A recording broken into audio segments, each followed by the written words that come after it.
And do a couple of the commands to see if Rosie is working.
Alright, gang, welcome. That's right, gang, it's Tuesday night. That's right, Treasure Tuesday. And tonight we have game night. That's right, game night. All the fun without the fighting of the siblings. That's right, gang.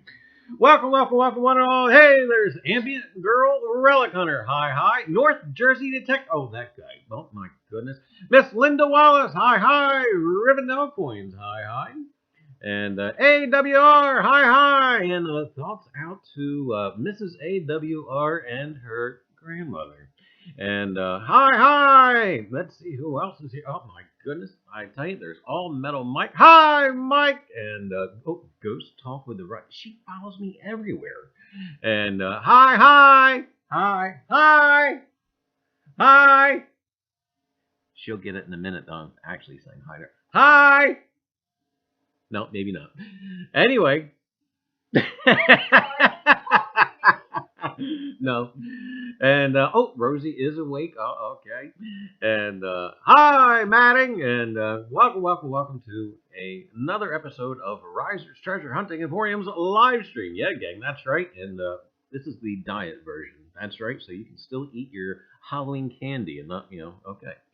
And, if you drink a diet soda and eat your Halloween candy, is that kind of like taking an upper and a downer? I mean, I don't know. But, yeah, I tell you. Hi, Miss P. And, sorry for you folks who I may have been annoying with Jim Neighbors. But, it's now stuck in my head. But anyway, gang. Hey, there's Stan. Hi, Stan. And, Hoogie. Hey, Hoog. How are you? And, anyway, gang.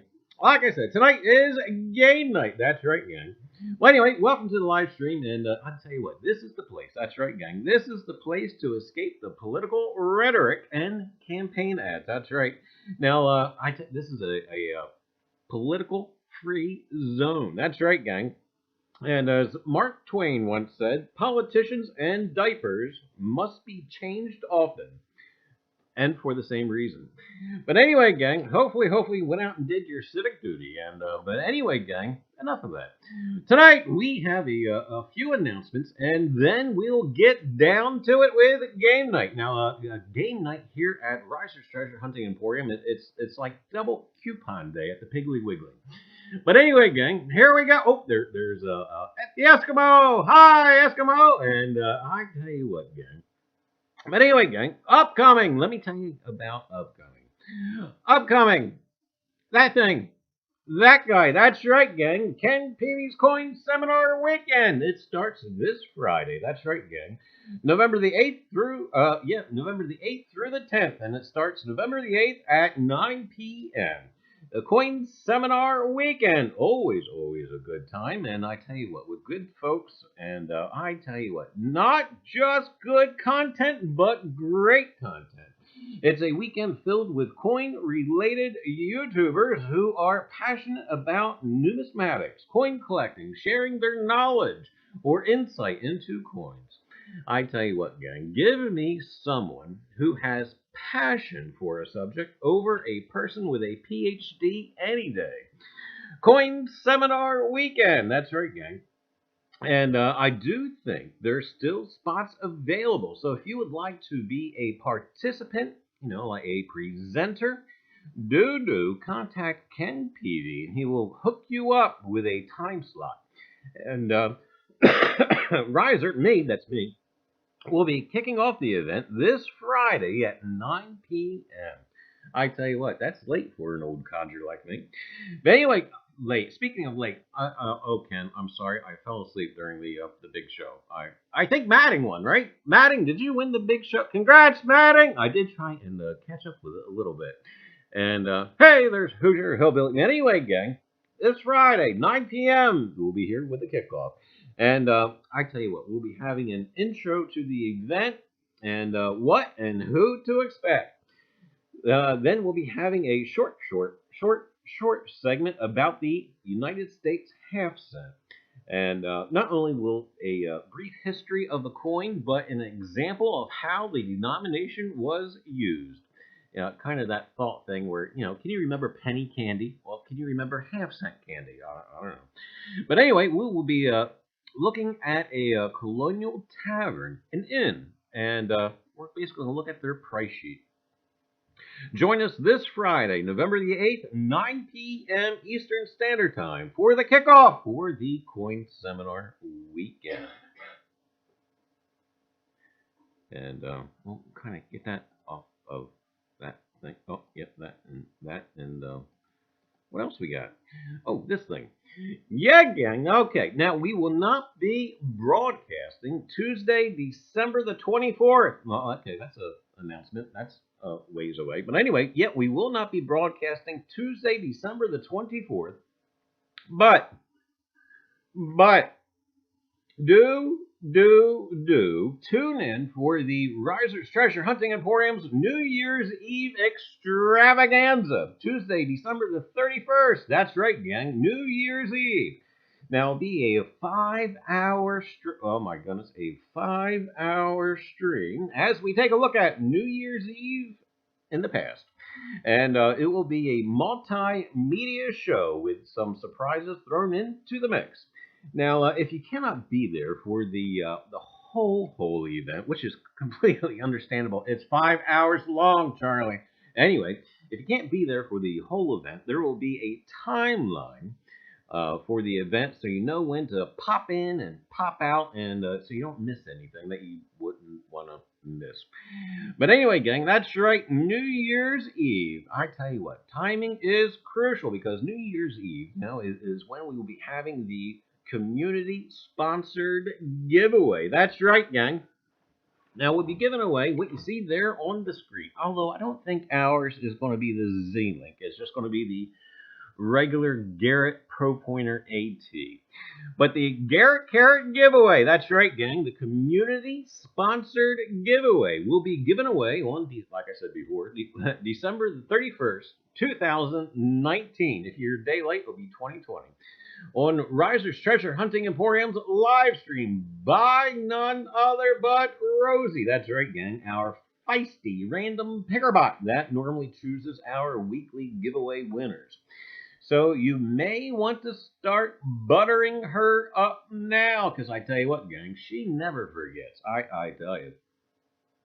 Now, this is a community-sponsored giveaway. Now, note, I did not call it a Reiser's Treasure Hunting Emporium giveaway, but no, a community. That's right, a community-sponsored giveaway. And because you, me, all of us are part of this community, and we make it what it is. So if you'd like to contribute towards this giveaway by making a donation, do feel free to do so. Any amount is appreciated. Repeat, any amount is appreciated. We all come from different walks of life. And to some of us, $100 isn't very much. And then again, on the other hand, $1 could be an awful lot of money. Whatever compels you is fine. Now, in a necessary legal footnote now, donators/donations does not improve your odds or chances at winning whatsoever. So help you the law of gravity. Now, if you decide to donate to the Reiser's Treasure Hunting Emporium, blah, blah, blah, for the community-sponsored giveaway, why, we'll scroll your channel's name here at the bottom of the screen. That's right, gang. Of course, you see down there, Ghost Talk with the Reisers. Miss Linda Wallace, Mom, thanks, Mom. Yeoman Gall, North Jersey Detector, Miss Beth Coddington, and thank you all oh so much already. I greatly appreciate it, and the community greatly appreciates it as well. Now, yes? Maddie would like to know if you could donate coins. Absolutely. Okay. That was his question. Yes. And so anyway, gang, if you would like to make a donation, use the PayPal link, whatever the amount you decide. And if you want to send in coins, Maddie, that is perfectly fine. And please, if you do use the PayPal, goods and services only. So anyway, gang, if you would like a shot at the Garrett Carrot, be right here. Same time, same channel, Tuesday. December the 31st at 7 p.m. Don't miss it! I tell you what, gang, carve it into the woodwork of your living room, and yeah, for a reminder. But anyway, gang, all right, let's see who else came in here. Hey, Willie, how are you? And I see Esmeralda. Uh-oh. Esmeralda was express shipped to NJD from Rivendell. Keep up with all that and what you were doing too, but. Oh my goodness, is Dawn thinking about contributing? Donate the kids. Yeah, no, don't donate the kids. We like these people. No, Manning says, can we send cons? He wants to send us inmates or prisoners. Hi, Marty. How are you? And, oh, man, I have a feeling I'm going to have a heck of a headache New Year's Day. 5 hours of streaming. Hey, there's Jersey History Hunters. Hi. And, but again, when you see the schedule come out, you won't have to listen to me drone on for 5 hours. There'll be stuff breaking it up a little bit, or I should say a lot of it.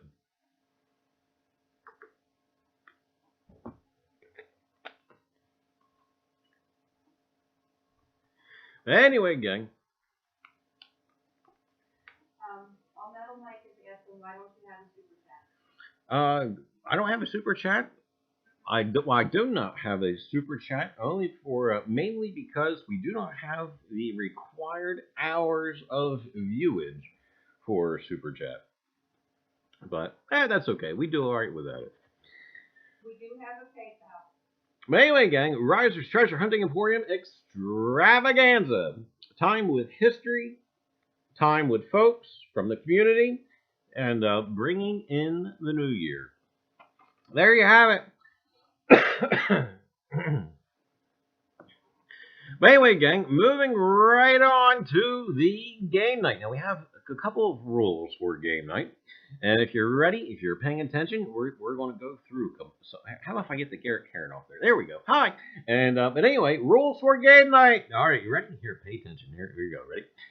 1, you can only win once per game night. However, let me tell you what, gang, still answer and play along. You can help out your fellow treasure hunter. That's right. So even if you already won your shot, guess what? Go ahead and throw another answer in, because you may be helping out somebody out.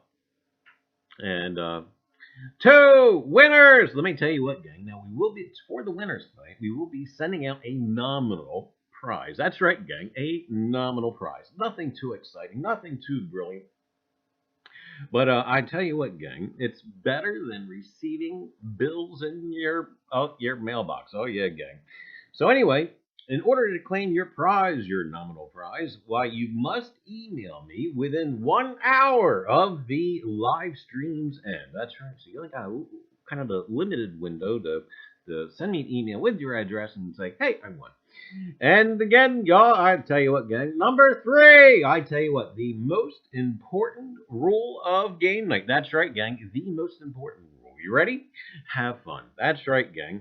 Joke with one another, make snappy comments, even innuendo is fine, as long as it kind of, you got to keep it above a certain level. That's right, because young heads may be reading or watching, or you just never know.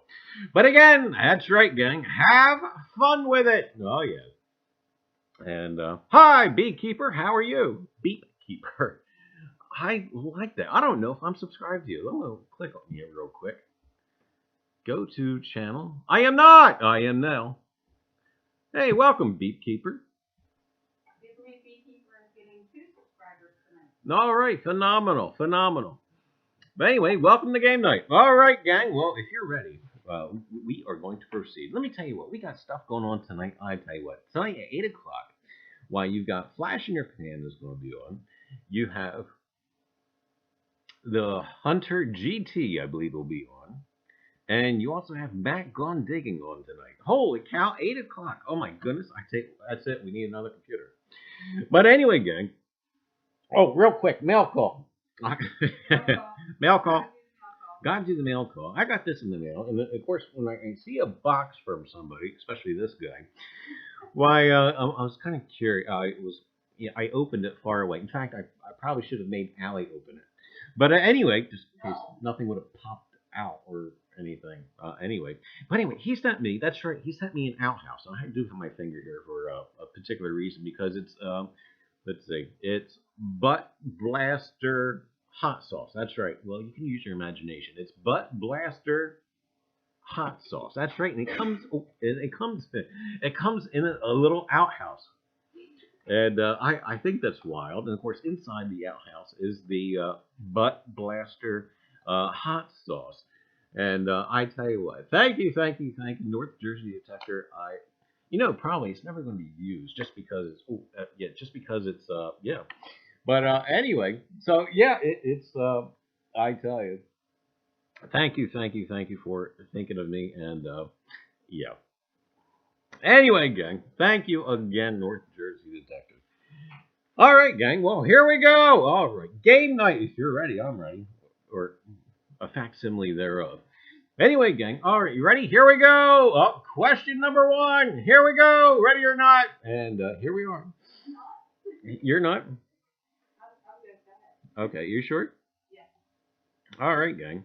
All right, question number 1.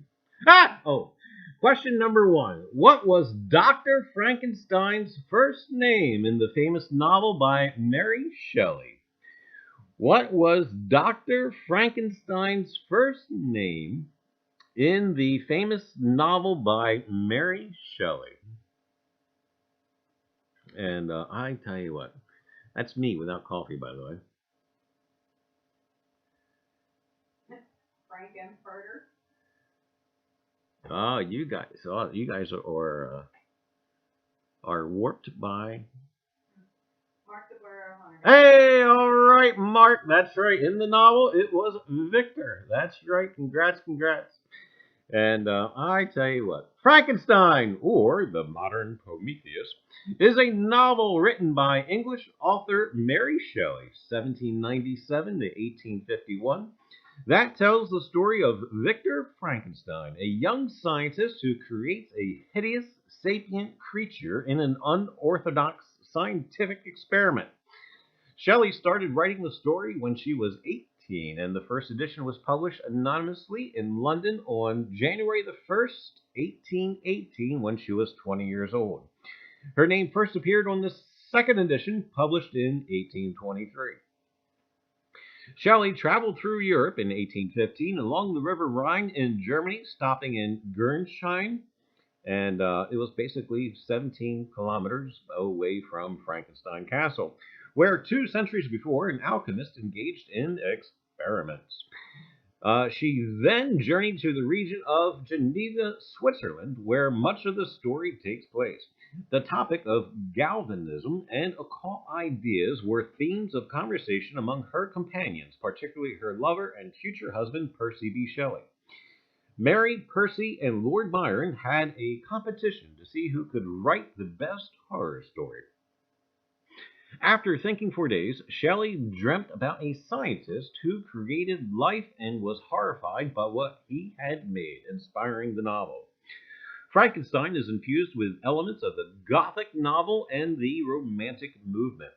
Brian Aldiss has argued that it should be considered the first true science fiction story because, in contrast to previous stories with fantastical elements resembling those of later science fiction, the central character makes a deliberate decision and turns to modern experiments in the laboratory to achieve fantastic results. It has had a considerable influence in literature and popular culture and spawned a complete genre of horror stories, films, and plays. Since the novel's publication, the name Frankenstein has often been used to refer to the monster itself. In the novel, Frankenstein's creation is identified by words such as creature, monster, demon, wretch, abortion, fiend, and, the most famous, it.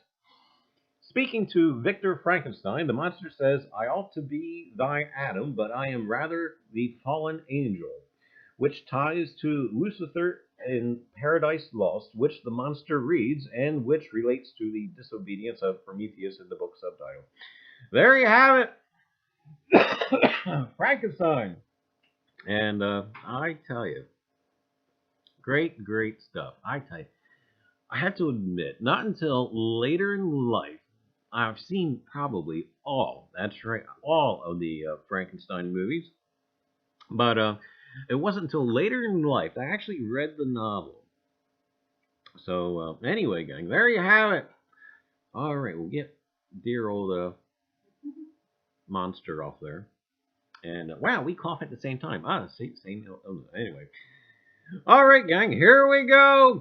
Number 2. Question number 2. Ready or not? Here we go. And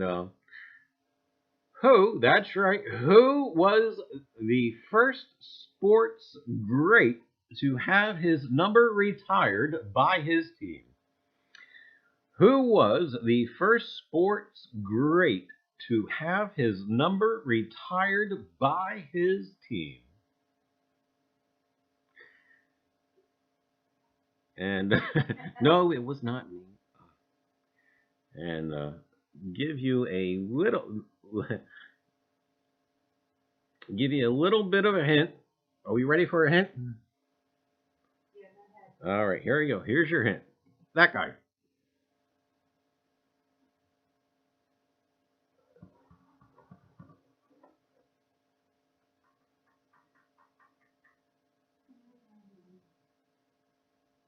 Uh-oh, did we stump him? I think so. Because they're like guessing everybody. Hey! Okay, there we go. Just Spitfire got it. All right, just Spitfire. Oh, there you go. That's right. Lou Gehrig, the New York Yankees, retired his number 4 from play on July the 4th, 1939. And I tell you, Henry Louis Gehrig, that's right, gang, June the 19th, 1903 to June the 2nd, 1941, was an American professional baseballer. He played 17 seasons in the Major League Baseball.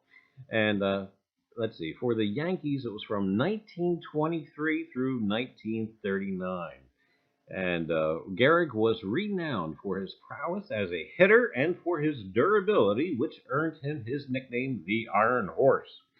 He was an All-Star 7 consecutive times, a Triple Crown winner once, an American League Most Valuable Player twice, and a member of 6 World Series champion teams.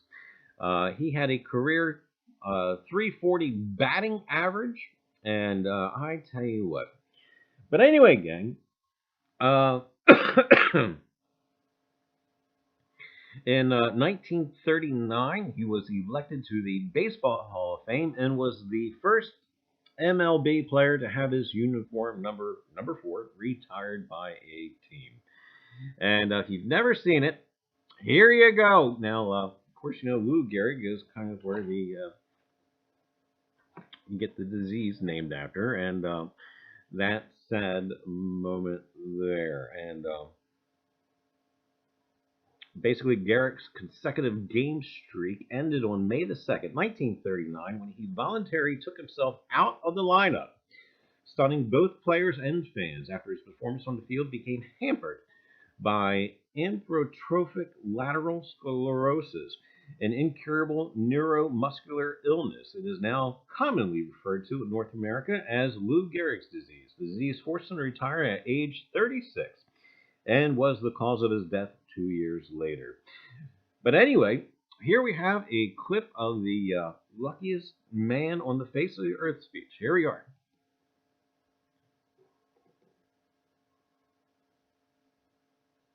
Lou Gehrig hung up an amazing mark by playing in 2,130 consecutive games. Then a fatal disease attacked baseball's Iron Man. In Yankee Stadium, touched to tears by the tribute, Gehrig made his last public appearance. For the past 2 weeks, you've been reading about a bad brag. Today, I consider myself the luckiest man on the face of the earth.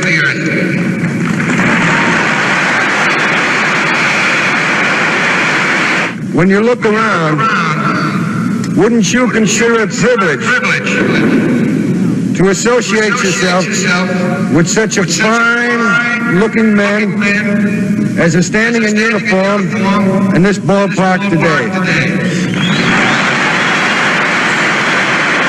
That I might have been given a bad break, but I've got an awful lot to live for. Thank you. Well, gang, there you have it. Lou Gehrig. All right, gang. Now we're going to go ahead and move on with question number 3. You ready or not? Here we go. Question 3. Oh, boy. What actor, that's right, what actor has attained the highest United States military rank in history for an entertainer? That's right, gang. What actor has attained the highest United States military rank in history for an entertainer? Oh boy, this is a toughie. You gotta think old Hollywood. And give you another clue, he's dead. And but anyway, gang, that's right. What actor has attained... Holy cow, that was quick. All right, there you go. All right, that was number 3. And that's right, James Stewart. Oh, look, there he is in uniform. And I didn't know you could wear a hairpiece when you had your photograph taken in uniform. But anyway, James Maitland Stewart, born May the 20th, 1908, died July the 2nd, 1997, was an American actor and military officer who is among the most honored and popular stars in film history. Known for his distinctive drawl, down-to-earth authentic personas, and everyman acting style, Stewart's film career spanned over 55 years and 80 films. With the strong morals he portrayed both on and off the screen, Stewart epitomized the American ideal in the 20th century United States. The characters he played spanned a wide range of subjects and appealed to large audiences. His emotional film performances contributed to his cinematic acclaim. Stewart began his career as a performer on Broadway, which earned him a film contract at MGM. He first established himself as a movie star working with Frank Capra, where he played idyllic and moral characters for one movie called You Can't Take It With You and Mr. Smith Goes to Washington, the latter which earned him his first of 5 Academy Award nominations for Best Actor. The following year, he won the Academy Award for his work in the screwball comedy The Philadelphia Story, which also starred Katharine Hepburn and Cary Grant. Stewart served during World War II and the Vietnam War as a pilot, rising to the rank of Brigadier General in the United States Air Force Reserve and becoming the highest-ranking actor in military history. In 1985, Stewart was promoted to Major General on the retired list by President Ronald Reagan and was awarded the Presidential Medal of Freedom. In 1946, Stewart starred as George Bailey in Capra's Christmas classic, It's a Wonderful Life. This role, which earned him another Oscar nomination, is his most recognized. He expanded his performances during his later career to include more flawed and disillusioned characters in films by Alfred Hitchcock and Anthony Mann. Among his 9 films with Mann are Winchester 73, The Naked Spur, while amongst his 4 films with Hitchcock came Rope, Rear Window, The Man Who Knew Too Much, and Vertigo. Vertigo was ignored by critics at its time of release, but has since been re-evaluated as an American cinematic masterpiece. Stewart's other later prominent films include the comedy drama Harvey and the courtroom drama Anatomy of a Murder. I tell you what, gang, it's probably one of my between Rear Window and Anatomy of a Murder, it's probably 2 of my favorite Jimmy Stewart movies. I like Harvey. You would like a movie about an invisible rabbit. Stewart also appeared in westerns such as The Man Who Shot Liberty Valance and Cheyenne Autumn, and both of those were directed by John Ford. In 1949, Stewart married former model Gloria Hattrick McLean, with whom he had twin daughters. He also adopted her 2 children from her previous marriage, and many of the films in which he starred have become enduring classics. Stewart received an Academy Honorary Award for his achievements in 1985, and in 1999, Stewart was named the 3rd greatest male screen legend of the golden age of Hollywood by the American Film Institute. There you have it, Jimmy Stewart. And I tell you what, yeah, Rear Window, I think it's a great movie, and Anatomy of a Murder, I think he does more of acting than I think he did in any of his other movies. But anyway, gang, all right, enough of that. Here we go. Ready? Ready? Here we go. Question number 4. Right? 4? I like this question. All right, you guys ready? Number 4. Oh, that's cheating. Anyway, what is the name of Oscar the Grouch's pet worm on TV Sesame Street? Yeah, gang, that's right. All right, we know Oscar the Grouch, but what was the name of his pet worm? Honey, take that picture of Ken TV down. That's not Ken.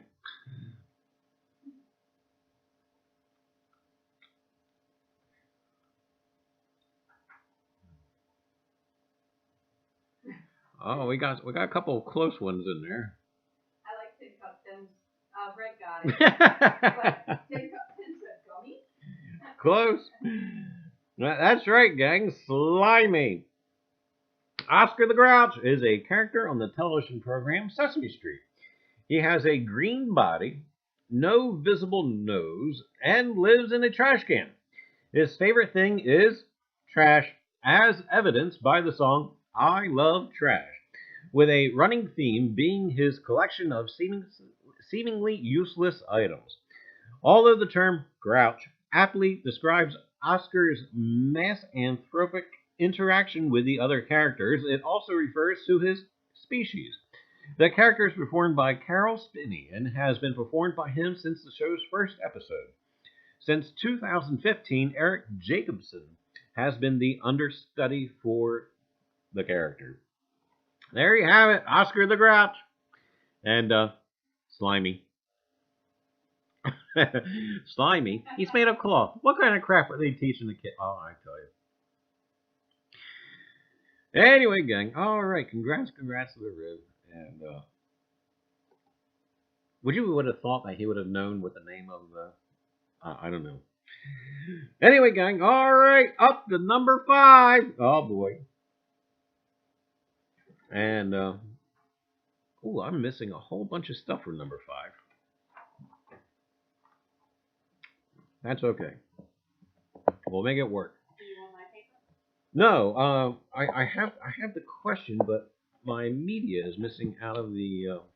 We did have media to go along with number 5, and but that's not being. Rosie stole them media. Oh my goodness. And hi, there's Tim, there's Drum, there's Mike Badger, and welcome to the game night. And but anyway, gang, all right, on with number 5. Here we go. All right, so might as well show you this bit anyway. Have you thinking about it? Who was the first person to officially walk across the Brooklyn Bridge when it opened on May the 24th, 1883? And I'll probably have to give you a little bit of a hint.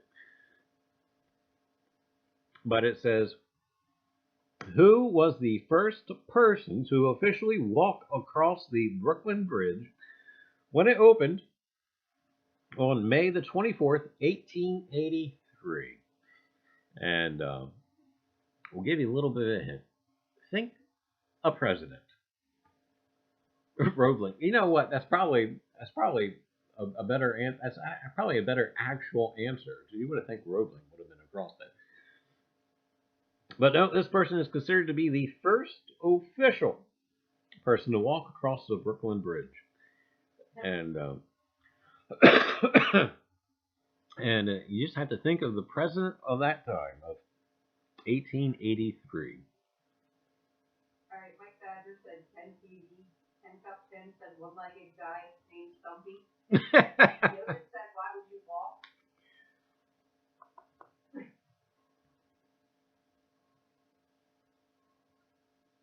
Oh, that's close, Drum. Actually, there was people kind of petrified of the bridge, and I do believe P.T. Barnum, sometime later, actually took a herd of his elephants across the bridge to show that it was strong. Sally Man says, who was the first jumper? It was.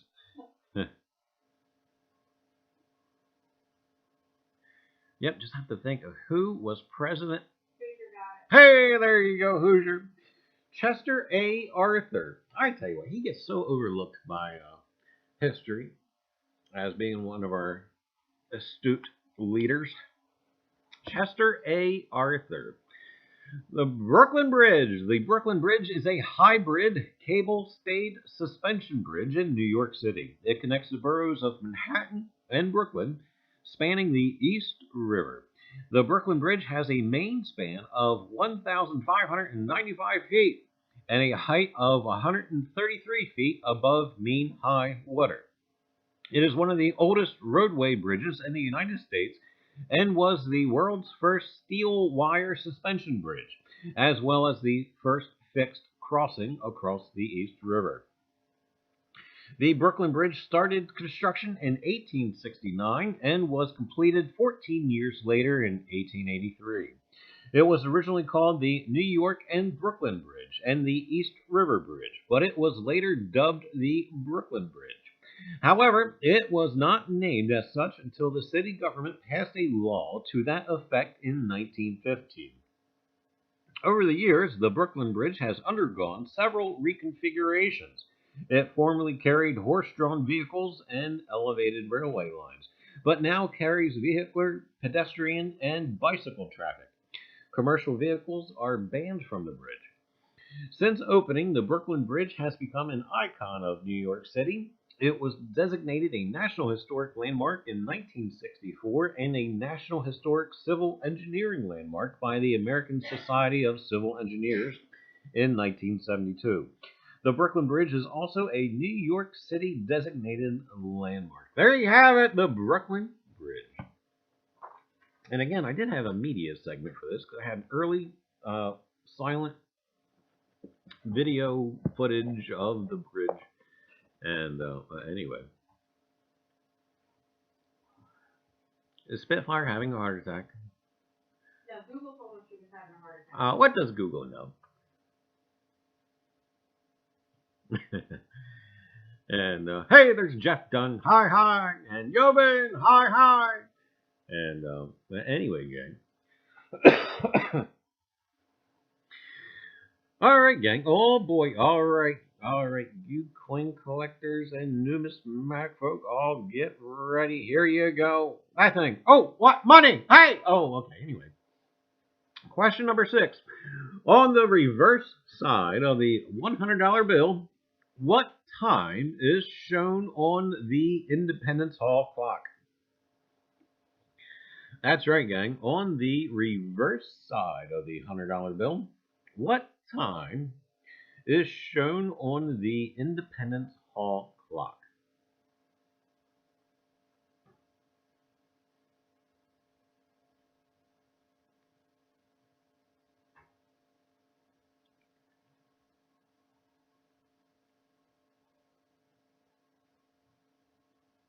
Well, someone. Spitfire's closed.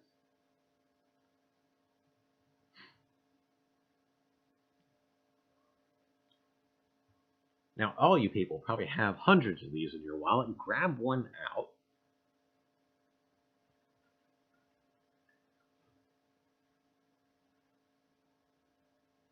Yeoman's closer.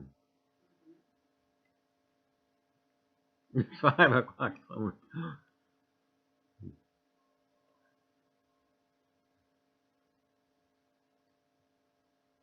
Bang, there you go. Oh, somebody hurry, quick, throw it in the chat. Oh, you just had a fellow treasure hunter just give you a help. Oh, somebody throw it in.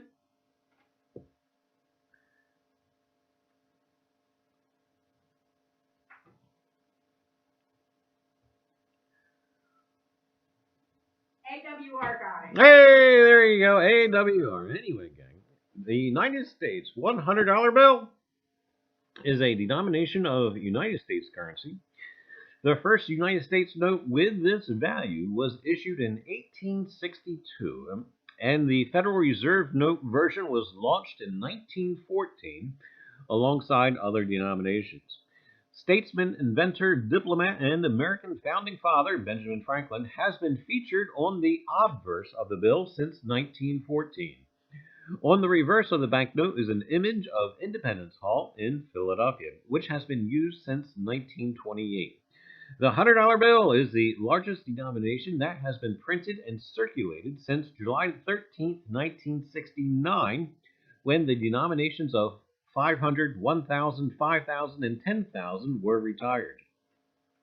The Bureau of Engraving and Printing says the average life of a $100 bill in circulation is 90 months, 7.5 years, before it is replaced due to wear and tear. The bills are also commonly referred to as Bens, Benjamins, or Franklins in reference to the use of Benjamin Franklin's portrait on the denomination, or as C-notes, based on the Roman numeral for 100. The bill is one of 2 denominations printed today that does not feature a President of the United States. The other is the $10 bill featuring Alexander Hamilton. It is also the only denomination today to feature a building not located in Washington, D.C., that being Independence Hall, located in Philadelphia. The time on the clock of Independence Hall on the reverse, according to the U.S. Bureau of Engraving and Printing, showed approximately 4:10 on the older contemporary notes. Uh-oh, we have a problem here. What? On this.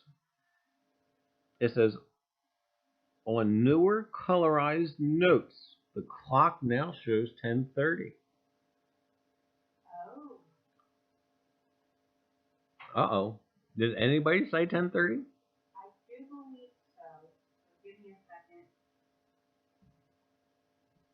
Well, scroll back. If anybody did say 10:30, we'll send them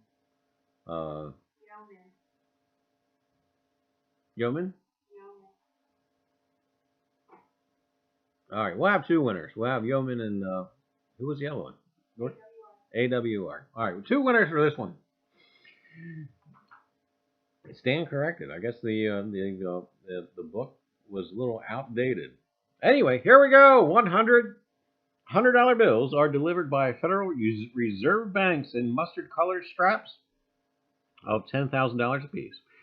The Series 2009 $100 bill redesigned was unveiled on April the 21st, 2010, and was issued to the public on October the 8th, 2013.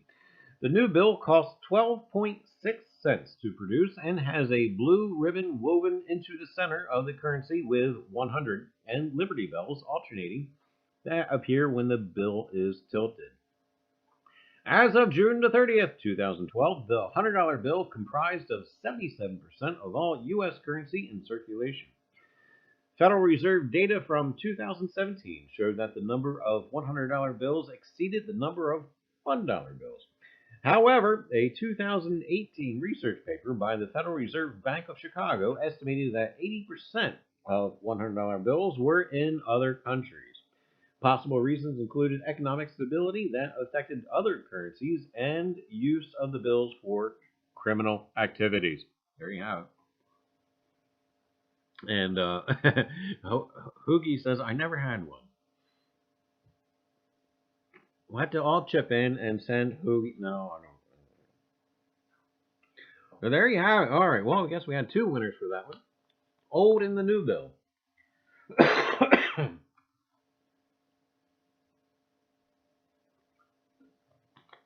And hey, there's Mally Man Mike, and oh, there's the Smiths. Hi, Smiths. I only get change thrown at me when I dance, so no hundreds over here. And the pennies keep falling. Oh, I don't know. But anyway, gang, there you have it. That was what? Number 6? I got lost. Oh, I love this next question, just because it gives me an excuse to do something. But anyway, gang, all right, let me make sure I'm all ready for this next thing here. Oh, I don't have it marked. Oh, boy. Okay, good. Okay, the other thing is going to be that thing. And Madding, take off. Oh, be careful.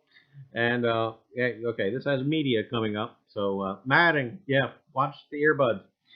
Anyway, gang, number 7. At what speed was the Titanic traveling when it hit an iceberg and sank on its maiden voyage in 1912?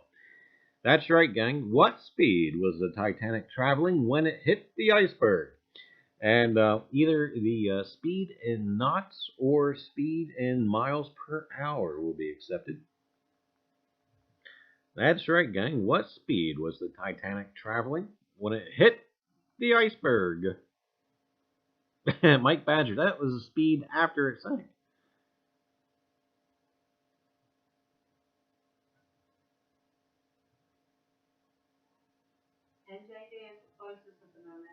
NJD is the closest at the moment. And Deej, you're driving. Hi, Deej. Hi, Deej. 200 miles per hour. Not. No, you were close before. Okay, NJD is still the closest. That just may be the actual.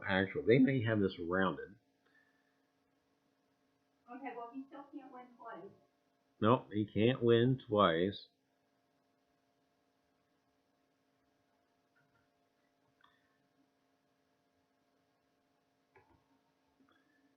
And that's right. What speed was the Titanic traveling? And it seems not fast enough if an iceberg caught up with it. And North Jersey was so far there. There, Drum got it. That's right. 22 knots, or a little over 25 miles per hour. That's right, gang. Just remember that speed kills. See that, honey? So don't holler at me for driving so slow. After all, yep, speed kills. But anyway, gang, the RMS Titanic was a British passenger liner that sank in the North Atlantic Ocean in 1912 after striking an iceberg during her maiden voyage from Southampton to New York City. Of the estimated 2,224 passengers and crew aboard, more than 1,500 died, making the sinking one of modern history's deadliest peacetime commercial maritime disasters. RMS Titanic was the largest ship afloat at the time she entered service and was the second of 3 Olympic-class ocean liners operated by the White Star Line. She was built by the Harland and Wolff Shipyard in Belfast. Thomas Andrews, chief naval architect of the shipyard at the time, died in the disaster. And I tell you what, gang,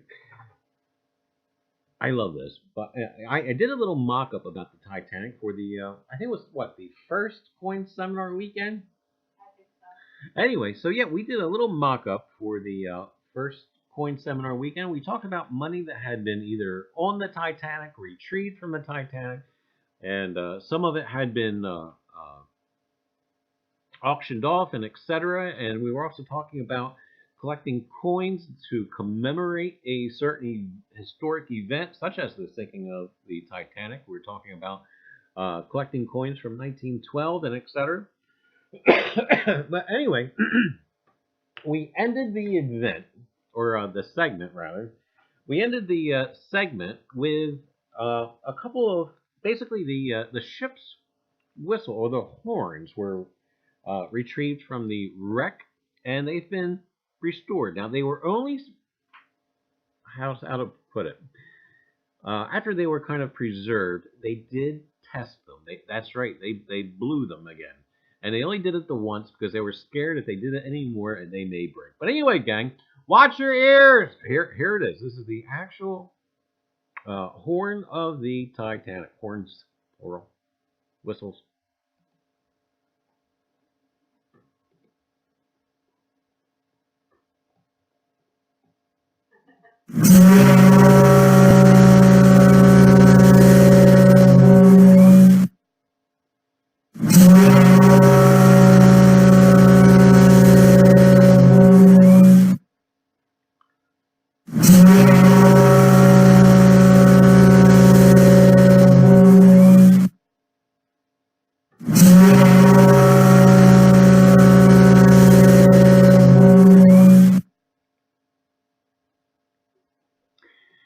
Well, there you have it. There's the Titanic. And again, speed kills. So, honey, don't holler at me for how slow I drive.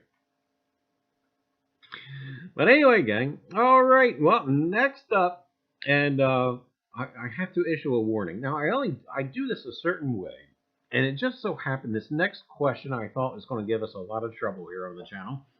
And yeah, I didn't want to skip it, but at the same time, I thought, oh my dear, am I really going to do this question on the channel?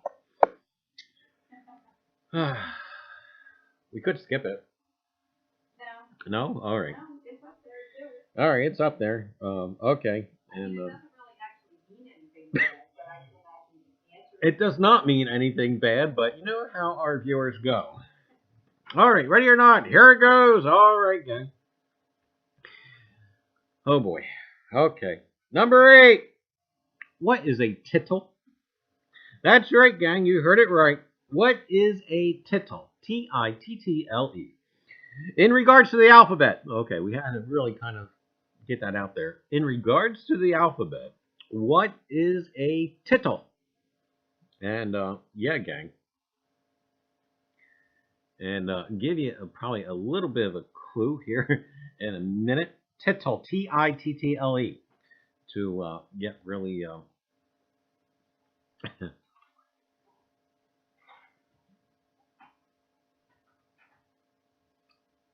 Hey, we got it again. Oh boy. Alright, people need to start copying NJD's answers. Yeah, really. He's watching the show with Google handy.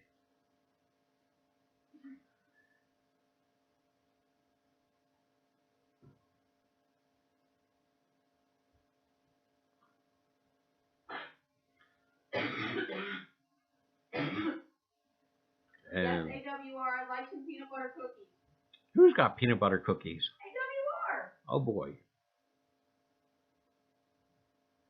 I don't want to say in this company. Spitfire, you can help other people in the chat by giving the answer. Yeah, absolutely. I think somebody's already had it in there.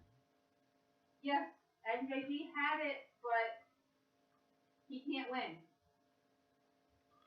Diacritical mark. Is that even... There's 2 letters that has these. And that's right, gang. Tittle. Tittle. Tittle.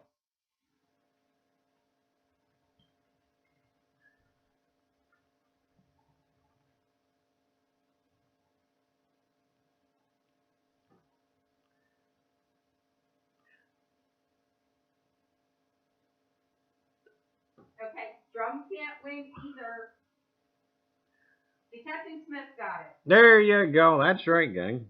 And I forgot what number this was. 8. Oh. Today's show is brought to you by the letter I. Well, and the J. Don't forget the J.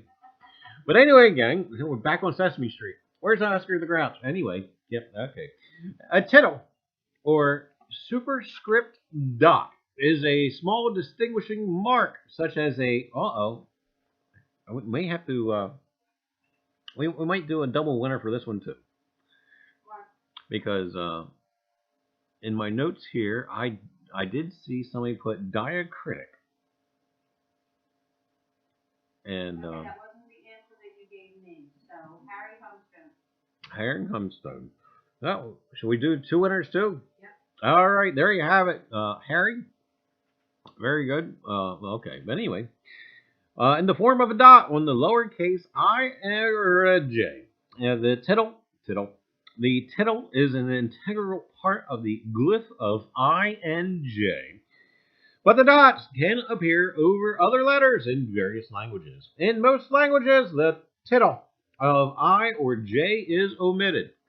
How about that? Those other pesky languages omitting the tittle. But anyway, gang, that's right. Oh boy, okay. And but anyway, so there you have it, tittle. Who knows? Who would have thought that would have even had a name? Tittle. But there you have it. I and J, the little dots. And well, there you go. I have no I have no media to go with tittle. thank God. Yeah, I think we could have really gotten banned from YouTube. But anyway, gang. All right. Well, here we go. Number 9. I do appreciate the chat keeping that clean. So give me 2 seconds before you go on to the next. Okay. We digging in the dirt, Charlie. Ask us something about spam or bacon. A little tittle is a giggle in England. That would make a great song, Miss Linda. Don't forget to tittle your eyes.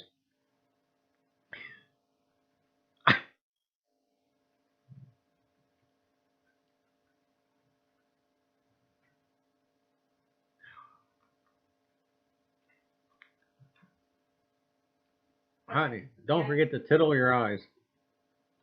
You can continue now. I'm just trying to catch up with giving the information to new people.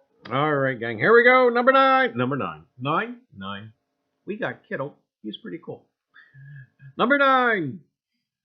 Oh, I misread the answer. So the question: who wrote / performed The title song for the 1973 James Bond film Live and Let Die. That's right, gang.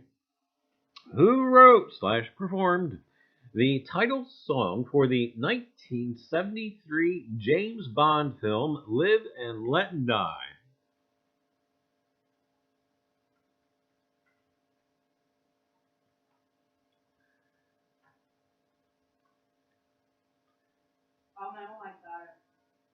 All right.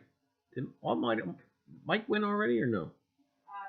No. Okay, hey, congrats, all Metal Mike. That's right, Paul McCartney. And make sure we got the right one here. Is this one? This one? Paul McCartney. Wow, is he looking old? But anyway, Paul McCartney. Sir James Paul McCartney. Born June the 18th, 1942. He's still alive. And he's still performing. I think that's rather a little too cool. But anyway, is an English singer, songwriter, musician, composer, and record and film producer who gained worldwide fame as co-lead vocalist and bassist for the Beatles. Who's the Beatles? Anyway.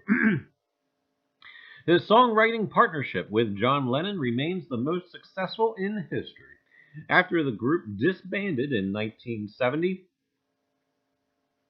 the Yoko. Anyway, after the group disbanded in 1970, he pursued a successful solo career and formed the band Wings with his first wife, Linda, and Denny Lane. A self-taught musician, McCartney is proficient on bass, guitar, keyboards, and drums. He is known for his melodic approach to his bass playing, mainly playing with a plectrum, his versatile and wide tenor vocal range spanning over 4 octaves, and his eclecticism, exploring styles ranging from pre-rock and roll pop to classical and electronica. McCartney began his career as a member of the Quarrymen in 1957, which evolved into the Beatles in 1960. By the way, I was the 5th Beatle. What I tell you what, that poor guy, I can't remember what was his name. Oh my goodness.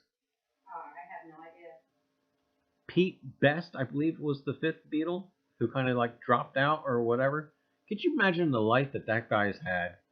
Like, you could have been a Beatle, but no, you just kind of, yeah. But anyway, gang. Wow. Where was I? All right. He's a lizard. The real Paul is dead.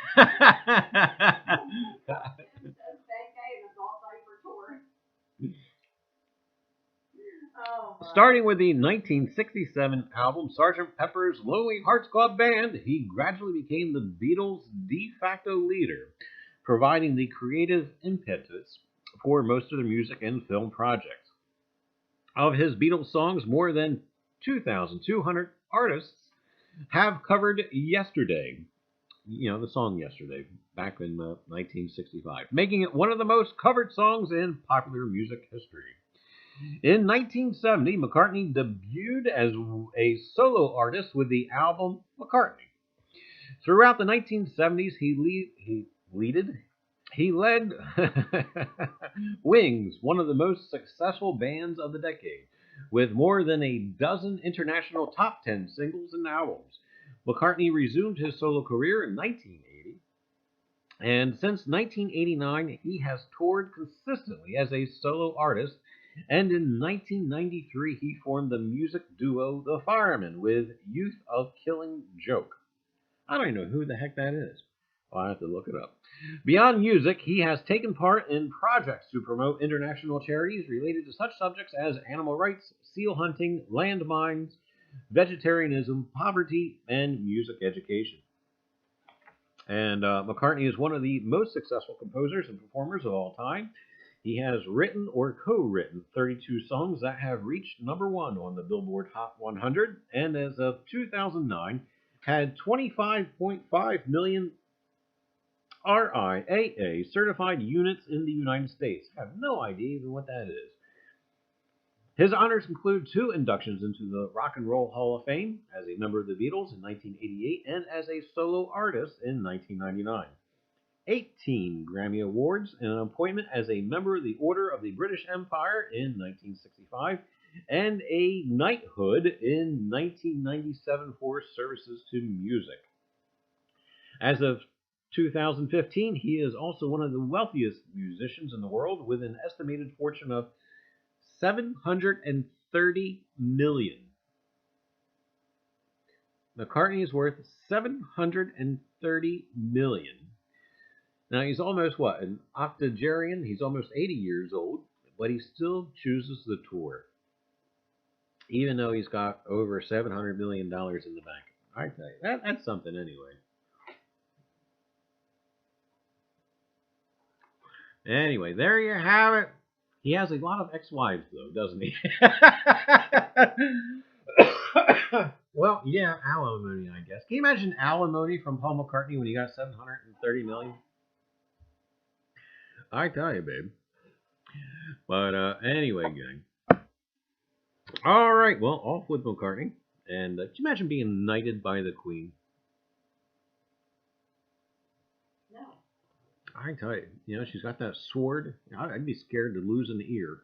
I'd be afraid to just chop my head off. Off with your head. No, that'd be you. AWR says, Charlie, come on, Mr. Disc Jockey. You should know everything about music. Hey, Oz. No, we put at the station I work for. We did weather reports, which was schools closed. There's snow, and our genre of music was, well, it's actually the stuff I listened to today. It was all old stuff. Oh, by the way, speaking of music, for those of you who I have tortured with Jim Neighbors, if I could teach the world to sing, I greatly apologize. But, No, he doesn't. Oh, okay. Well, anyway. He's just mean. All right, going on with number 10. Number 10. Here we go. I have to do this in the right way. Hey, what's that? It looks like a big pile of rocks. Anyway, gang, which four of... Wait a minute. I lost it. Wait a minute. Which four United States presidents are carved on Mount Rushmore? And you see, I put that up there to give you a hint. Gotta get all four. All four presidents. That's right, gang. What four presidents are on Mount Rushmore? All four, and you can do just last names. Oh, there. The boss has spoken. Obama, Trump, Bush, and Clinton.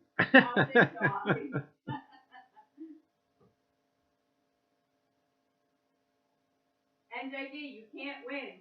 Oh my goodness, I tell you, NJD, I tell you, somebody quick! All right, see, we're teaching the bad thing. We're teaching people to copy off their neighbor.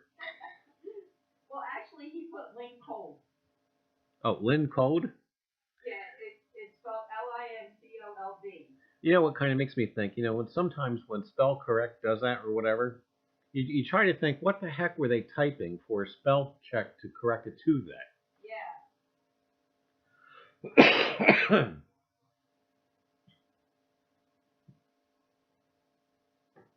Oh, close there, Mike. Oh boy, I tell you, we're not telling you to cheat or anything, but look to your neighbor. Yeah, look at NJD's answer, Mike.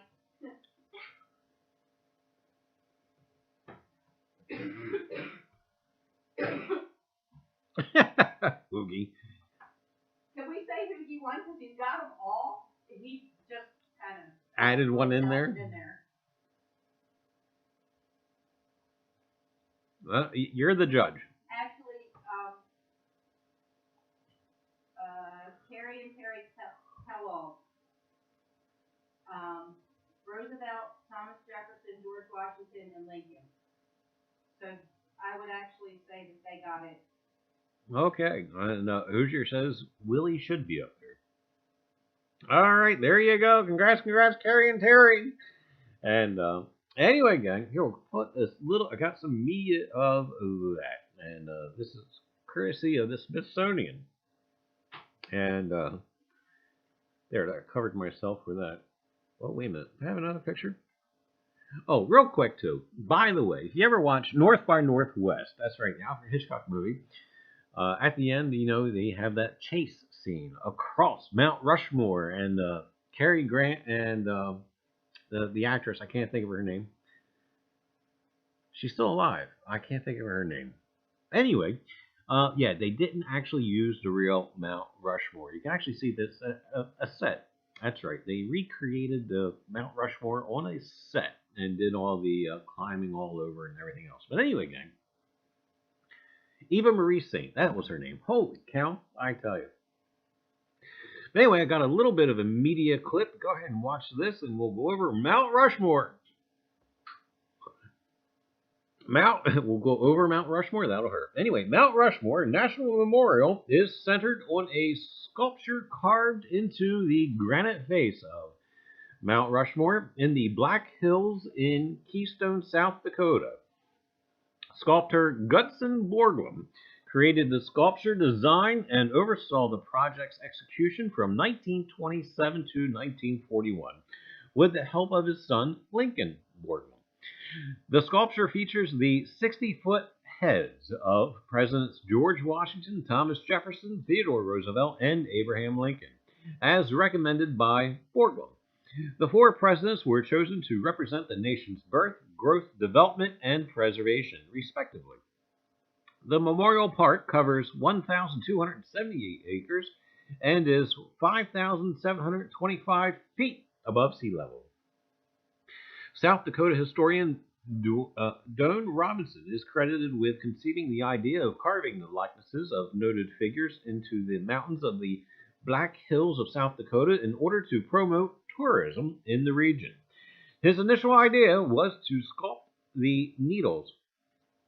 However, Gutzon Borglum rejected the needles because of the poor quality of granite and strong opposition from the Lakota, the Sioux, who considered the Black Hills to be sacred ground. It was originally included in the Great Sioux Reservation. The United States broke up the territory after gold was discovered in the Black Hills.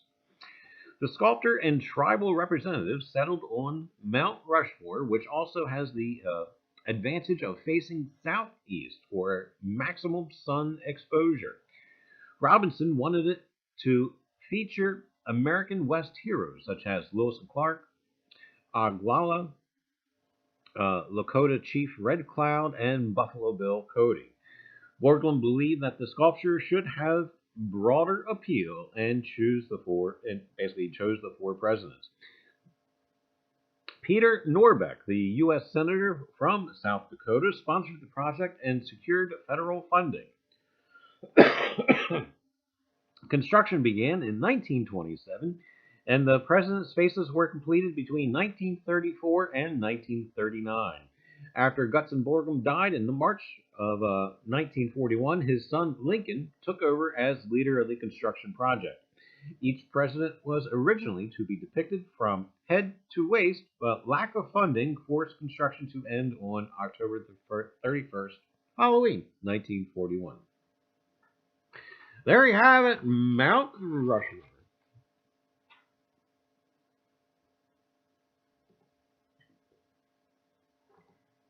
And